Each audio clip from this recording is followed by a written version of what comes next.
All right, number 3. The face of a clock has a circumference of 63 inches. What is the area of the face of the clock? So we know that circumference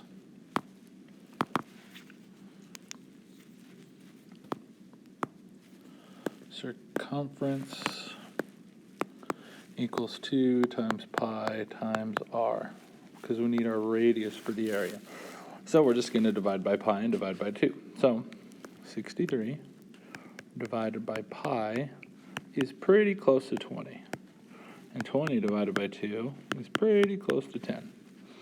Okay, the exact decimal, if I go 63 divided by pi divided by 2, I'll get 10.02, which is pretty close. So that's my radius. So I'm just going to go pi times 10 times 10. And I get 314.15.